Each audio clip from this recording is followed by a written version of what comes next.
Paul and Pat, this is Baseline, runs right past Alta Loma High School, which is maybe a block west of where I am. The girls were walking home about 2:30 this afternoon. They were on this sidewalk right here. A car jumped up over the curb, took out a tree, and then hit those three girls, pinning one under the car and against the tree. Take a look at the video we have for you. You'll see how badly damaged this car is. The three girls, I'm told they are two freshmen and a sophomore from Alta Loma High School, and the Sheriff's Department told me that all three of the girls suffered major injuries. As you mentioned, they are hospitalized right now. I spoke to a gentleman who was inside his house directly across the street. He heard this and came running out with his son to help the girls out. A loud boom that shook my house. I thought somebody ran into my house and one of the vehicles in front of my house. And then you came out here, and what'd you find? And there was kids on the ground. Yeah, one girl was pinned between the car and the tree, which was pinned partly under the car. Somebody lifted it off? Yeah, it had my son and a few other guys lift the car up off of her, pulled her free.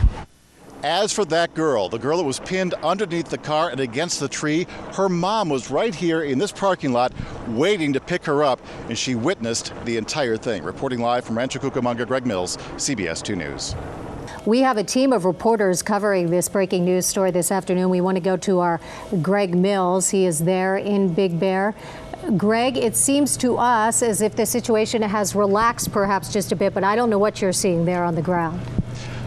Relaxed a little bit just now, Sandra and Paul, but we heard gunshots about 5 minutes ago. We're about a mile up Highway 38 from where the gunshots were coming from and from where Dorner is in that cabin. It's a barricade situation now.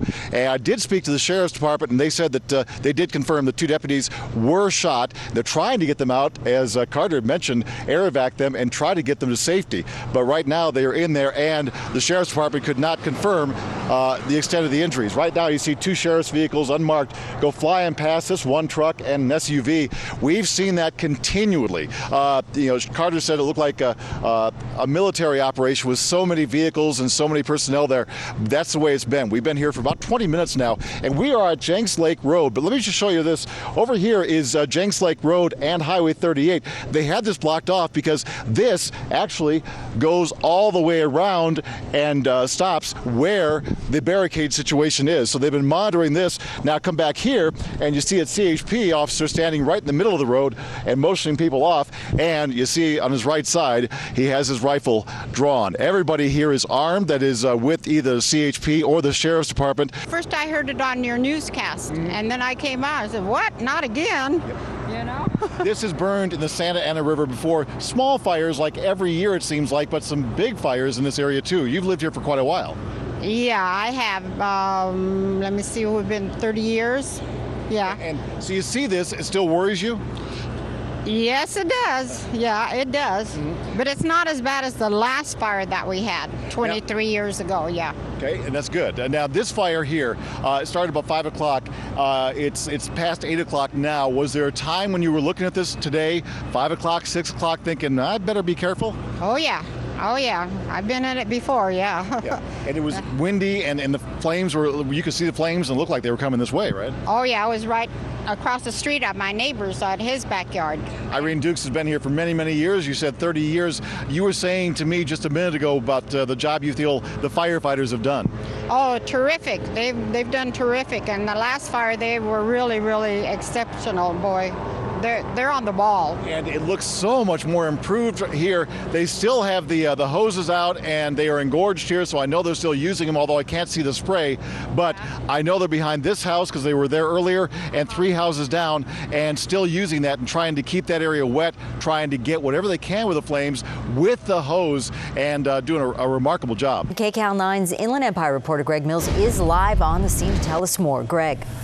And Sylvia, right across the street from the emergency room, great news. Got the all clear just a few minutes ago. Patients are back in the hospital, and the hazmat team has gone home. William Petreska came to the emergency room for treatment early this morning. He left feeling even worse. When we woke up to the smell of like something in the room, and we were both like lightheaded. He was one of about 50 people evacuated today here at Loma Linda University Medical Center.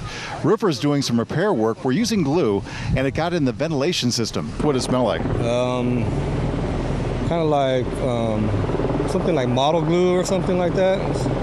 Had a real strong smell to it. The hazardous materials team was called in. Ambulances were lined up and on alert. 38 ER patients were taken, bed and all, outside to the ER parking lot behind the hospital. Headaches and blurred vision a little bit, nausea. That's what we found when we got here. Nothing too serious for the people here. Fresh air was considered the best medicine. We don't have any reports of any major injuries to any of our patients. Some patients were taken to other hospitals due to specific medical needs, nothing to do with the glue smell in the vent system. This is a big hospital. Only 3 areas were affected by this: the emergency room, the lobby level of the hospital, and the operating room. David Martin's mother was operated on here today. Made an announcement that they were evacuating the waiting room and pretty much, I think, the whole bottom floor of the hospital, and said that there was something to do with hazardous fumes. So how'd the hospital deal with this? The same way you'd handle it at home if you needed to clear the air. Fans were brought in, windows were opened, and the bad air was blown out of the hospital. And very successful. And you're telling me right now, very quickly, we're not accepting any new ER patients. Okay. All the other cases. Just getting news, Sandra and Sylvia, that all ER patients are being sent elsewhere. They're not accepting any ER patients for the foreseeable future here at Loma Linda University Medical Center. That's from the staff that just came by. Reporting live, Greg Mills, KCAL 9 News. And that is indeed the very latest from there. All right, Greg, thank you.